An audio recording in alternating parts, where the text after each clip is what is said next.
Hi guys and dolls. Today's look is a soft to smoky warm eye. I was really inspired by Thanksgiving, and I know that's kind of cheesy and I don't normally do like holiday themed tutorials, but Thanksgiving is one of my favorite holidays because you get together with family and you eat a big wonderful meal. And for those of you who are outside of the States and maybe aren't as familiar with this holiday, it's just like a good family holiday, and it's just a real good feel good. But anyway, when I think of Thanksgiving, I don't know if it's because of like the turkey or the pumpkin pie or whatever, but I always think of warm colors. So I used warm colors for this look, and also because I have blue eyes, anything with like kind of like an orangey, peachy, corally kind of tone will bring out my eye color. But if you have brown or green eyes and you want to enhance them, you can use more purples, you can use more golds, you can just use whatever would work for your eye tones and stuff. I also use mostly like drugstore stuff, so it's stuff that's easy to get. And one last thing that I want to mention before I let you guys go, this is a voiceover tutorial.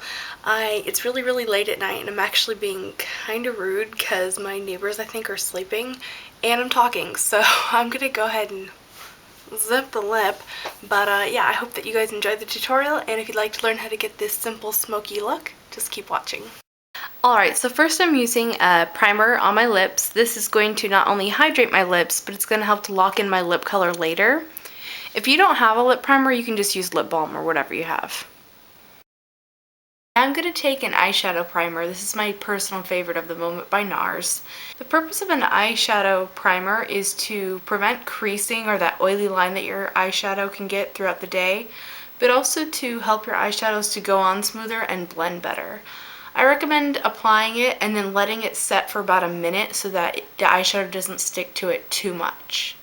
I'm going to add a sparkly highlight using the e.l.f. eyeshadow transformer palette. I'm going to use the shade that is a very pale orange in the pan, and it has a little bit of an orange and gold reflect in it. I'm using a flat shader brush, and remember to tap off the extra.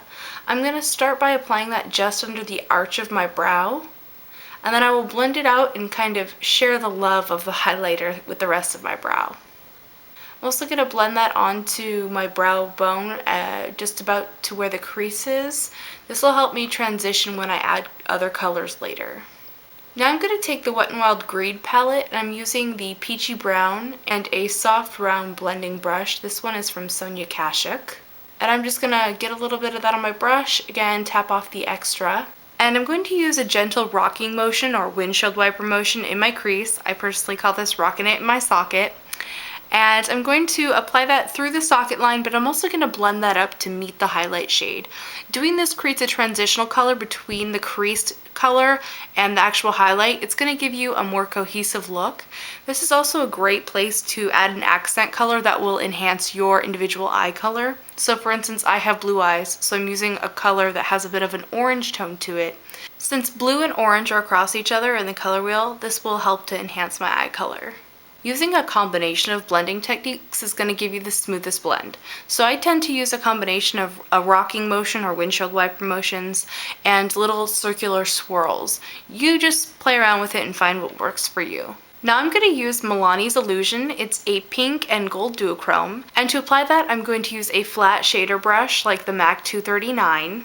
I'm going to apply that on the lower part of my lid, and I'm using a patting and sweeping motion so that I'm both packing on the color and getting intensity out of the shadow, but I'm also blending at the same time.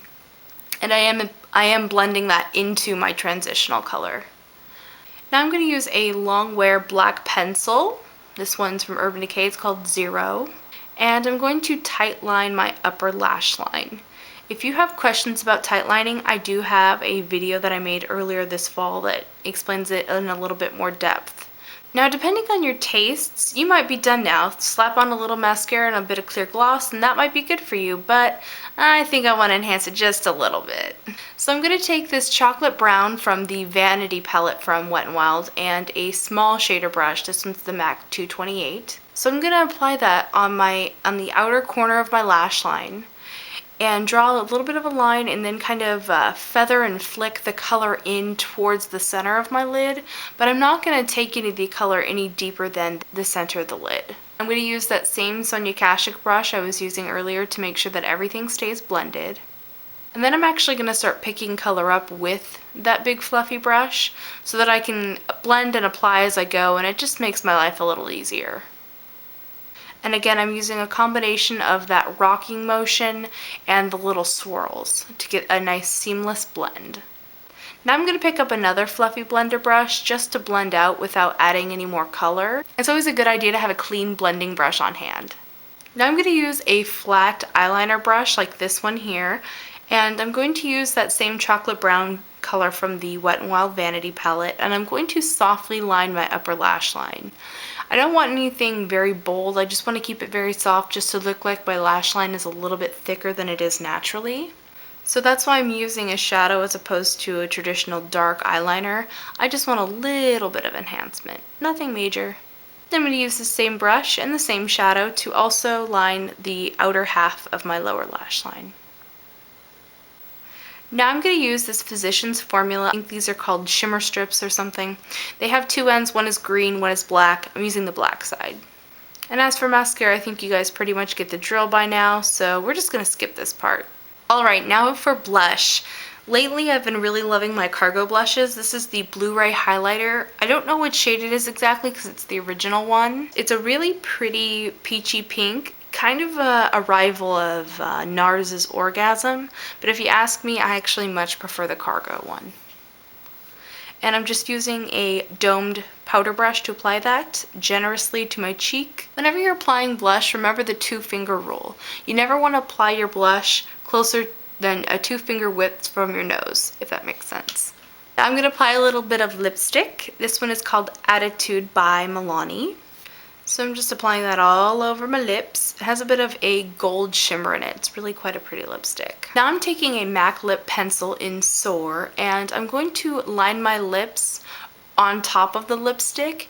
It's not going to give a very obvious effect, but it will give a more pouty look to the lips since they'll be slightly deeper in the outer corners.